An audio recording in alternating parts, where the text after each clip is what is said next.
We might not have had a big one yesterday in Talladega, but we certainly have a big one here today. Hi, everyone. NASCAR Daily. It's Shannon Spake. So happy to be with you this weekend. And I was so excited to watch my favorite racetrack on full display this weekend. I love Talladega. Austin Cindric is going to be here. We're going to talk to him about the big win. Safer barriers did their job this weekend, which was awesome to see. And I guess it was good to be Austin this weekend. Congratulations to both Austin Cindric and Austin Hill, the big winners. Austin Cindric, Daytona 500 winner, now, of course, Talladega winner. I'm just glad that we're doing this interview via Zoom because I don't know if you could pick me up the way that you picked Regan Smith up. I love that you did that, though. Is that the first time that you've kind of picked a reporter up and just celebrated that way? It's actually not. My first Xfinity win, I picked up Rutledge Wood. He's a little heavier. He's got that going.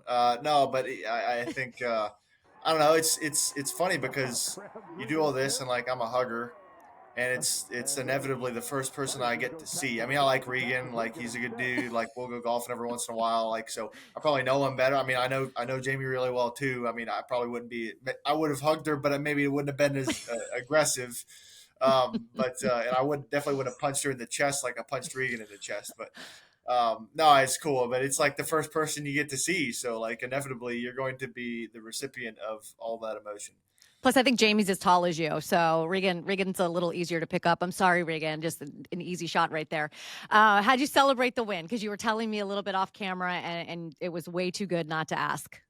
Yeah, well, we had a bit of a late night. We kind of had to wait on the plane there for a little bit, and so everybody kind of had a chance to go get dinner.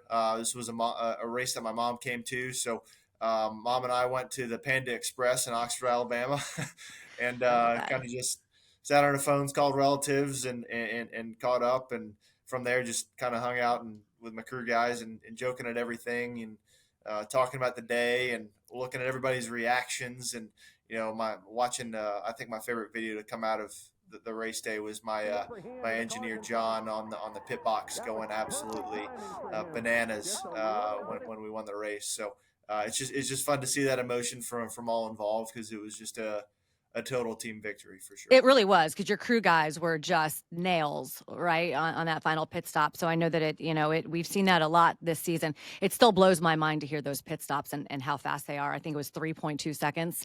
That still just completely blows my mind. Yeah, and those are cycles that I feel like we've been able to execute really well for a number of factors and a number of reasons over these speedway races, and whether if it's fuel mileage or not. My fuel man, Andrew Lackey, he's a guy that has just been exceptional since the word go Hmm. with these fuel onlys working together. We've worked together since the Xfinity days, so we've got a lot of reps and a lot of trust and put a lot of effort into those. And I gave him the checkered flag after the race was over because Aw. I think after all this, I don't think he's yet to win a fuel mileage race.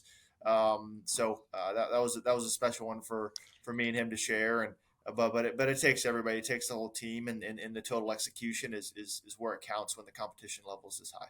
Where are your eyes on that last lap? I keep like, are you like left, right, forward, mirror? Like where? I know you're relying so much on your spotter to kind of walk you through stuff, but if you kind of go back and take me through, you come out of turn 4 all the way to the start. To obviously you have the longer distance to the flag. What are you like sort of looking at inside that race car?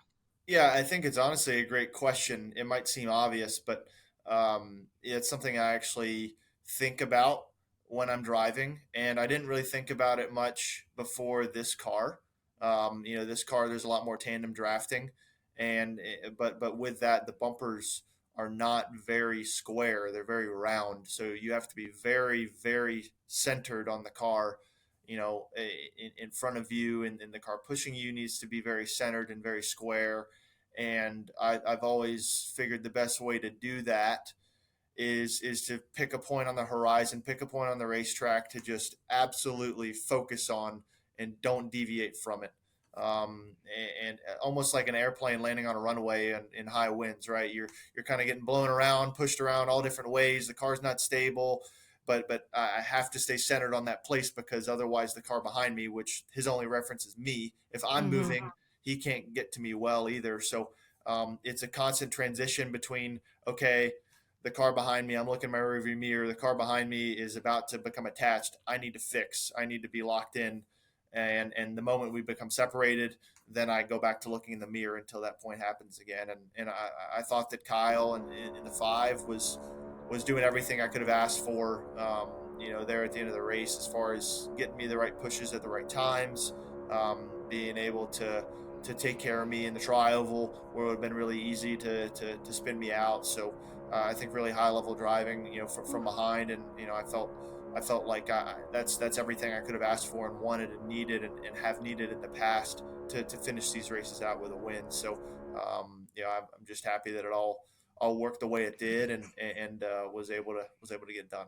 I think people, say, "Oh, anyone can win at Talladega, anyone can win at Daytona." But I heard your crew chief talk about you being a student of these types of tracks, and I just Austin, like I cover other sports, right? So I go to shoot arounds and I go to practices and I sit and film study with guys and coaches. And obviously, it's different in racing. You can sit in the simulator; it's definitely not the track. You don't have practice like you did. What does it mean to be like take me if I spent like if you were going to show me how you prepare and study for particularly this race, what is involved in that? Yeah, I mean, I think without getting too far into the weeds, to that point, super speedway racing, I find it more critical than any other type of racing that we do, whether if it's short tracks or intermediates or road courses, to do film. I do film every week. But then the race changes, right? Like it could be completely different than it was the last time we went. And I think that is the core detail in our speedway racing is that every time we've done it's different. But the thing that hasn't changed is the car. This is the only aero package, the only package that we run that hasn't changed since this car was introduced. So the only thing that changes is the drivers, is the teams, is the strategy calls. It's the human-based decisions, and I think analyzing that, staying true to what the core of this car is, I think is important for understanding what's happening in the field, and analyzing it as I'm studying as the race goes on. It's not just I rely solely on the preparation I've done beforehand, but it is the baseline for what I'm expecting for the race. And it was certainly an interesting race, and I think the way the Toyotas kind of dictated the strategy of the race with Mhm. going hard there, especially at the end of the race, more so than any other time, was pretty interesting to see that kind of come full circle in a lot of ways. But yeah, just being able to understand, tendencies from other drivers, and, tendencies from certain lanes, and handling tendencies. Those are the types of things that you want to look at and have a better understanding of after you get done film. All right, so I know that you're going to do a lot of interviews today and probably this week when you arrive at Texas. People are going to ask you about the comments that we heard from Joey Logano. And I know that you approached it or you addressed it in the media center after the race. How do you personally, like, how will you handle that situation? Will you pick up the phone and call him? Will you wait till the Monday meeting? Will you talk about it in the media? Is it just dependent on the specific situation, or how do you normally handle that? Yeah, well, it's definitely not a normal situation by any means, at least publicly. I feel like those are types of conversations or frustrations that, as a team, we try to keep in the family. Mm, But yeah, obviously there's clearly a lot of emotion there, and yeah, I think for us as a team, how do we get better? Because I totally think that we could have won, with one of our three cars there between me, the 22, and the 21. Like, we had enough people there to get that thing done for the mhm. second stage, and failed to do so. So, I was, not satisfied with how that ended either. And, I think I could have done a better job in a few areas. And I think there's some areas that we need to discuss as far as the emotions and the name calling and all that. I look to not put much value into it. I feel like we do a lot for each other, Mhm. and I feel like we have to not overlook, what makes us so good, but because that is the truth, and you see it time and time again with our company on these types of tracks. So I feel strong to stick to that belief, but also challenge, where can I be better and where can we do better as a team. And Those stage ends are rehearsals for the end of the race. Yeah. Because the stage lengths, I mean, 60, 60, and 68. So like you're going to be on a similar laps on tires. You're probably going to be in a similar situation with the pit strategy unless a caution comes out. Like a lot of those things are very similar to how the race ends. So you want those to go that way as well for the end of the race. So like I said, it's something we'll definitely review. You're my first interview on Monday. Lucky me. So Our the meeting, conversation hasn't happened yet, is no, what you're our saying. meetings start this afternoon. So I think that'll be the right timing. And I fully anticipate a very productive conversation between the teams. Congratulations on the win. I hope that we get to interview again on a Monday, celebrating another win as the season progresses. So I really appreciate your time. Yeah, no problem. Thank you. Always love catching up with Austin Cindric. We do have to give an attaboy to Kyle Larson. So if you think back to the time when stage racing first started, you heard Clayton Hughes, who was the spotter for Martin Truex Jr. How many times did you hear this? MTJ, stage winner. We heard it a lot. That's because Martin Truex Jr. was the all-time stage winner. Well, welcome to the club, Kyle Larson, because he has now officially passed Martin Truex Jr. He got a third place finish this past weekend, of course, got that stage win. And it's a busy month for Mr. Larson. Going to go back and forth from Indianapolis to Texas, to Indianapolis to Charlotte, doing all that kind of stuff. So it's going to be awesome to see him do that. And as we head to Texas this weekend, he did sit on the pole last time we were there and has led laps in the last 4 races at Texas Motor Speedway. So it'll be exciting to see Kyle Larson this weekend. Congratulations to him.